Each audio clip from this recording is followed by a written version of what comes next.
Shaving కోప్పడే పనేం లేదు. ఉద్యోగం గగనమైన ఈ రోజుల్లో అంతరాత్మని అమ్ముకోవాల్సిన ఏ పని నమ్ముకోలేకపోయాను. పని లేదు లేదని నిస్పృహపడి తప్పుతోవలు తొక్కే కన్నా ఏదో ఒక స్థాయిలో సమాధాన పడిపోవడం మంచిదనిపించింది. ఈ నిర్ణయానికి వచ్చాను. కోరింది దొరకనప్పుడు దొరికిందే కోరుకున్నదనుకోవడం వల్ల తప్పే ఉంది. నా చదువుకు ఉద్యోగానికి సంబంధం లేదంట.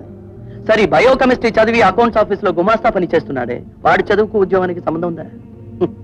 నా దృష్టిలో ఏ పని చేస్తున్నావని కాదు, ఎలా చేస్తున్నావనేదే ప్రధానం. ఈ వృత్తిలో అధర్మం లేదు, అవమానం లేదు, పాపం లేదు, ఆత్మగౌరవాన్ని నష్టపోని అక్కర్లేదు. ఇందులో మర్యాద ఉంది, తృప్తి ఉంది, అన్నిటికన్నా ముఖ్యంగా మనశ్శాంతి ఉంది. ఎవరు కుత్తుకలు కత్తిరించను, జుత్తు కత్తిరిస్తున్నాను అంతే. చదువుకున్న వారు గతంతా ఇదేనని నేను ప్రబోధించటం లేదు, డిస్కరేజ్ చేయలేదు. అందరూ నన్నే అనుసరించాలని ఉపదేశించటం లేదు. ఇదంతా మీరు ఒప్పుకోవడం కష్టం. ఎందుకంటే తంబురా మీటిన వంశం మీది. మీరు తంబురా మీటారు. మీ తాత ముత్తాతలు ఏం చేశారో మీకేం తెలుసు? నానా,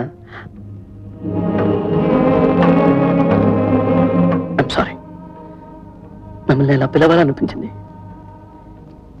మీ కొడుకు ఈ వృత్తిలో ఉన్నాడని చెప్పుకోవడం మీకు అవమానంగా ఉంటే నేను అలా పిలవను. కానీ ఈ వృత్తిలో మీరు నన్ను ఆమోదించగలిగితే వచ్చి ఈ కుర్చీలో కూర్చోండి. నా తండ్రి కూడా సేవ చేయడానికి సిద్ధంగా ఉన్నాను, వృత్తిరీత్యా.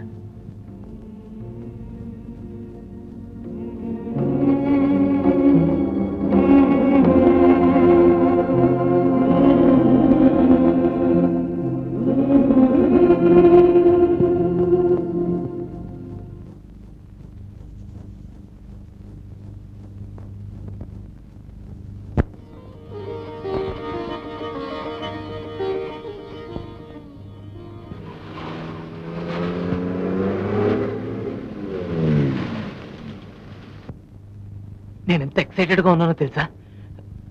గలాటలో ప్రోతికి కట్టేస్తానేమో తాళి.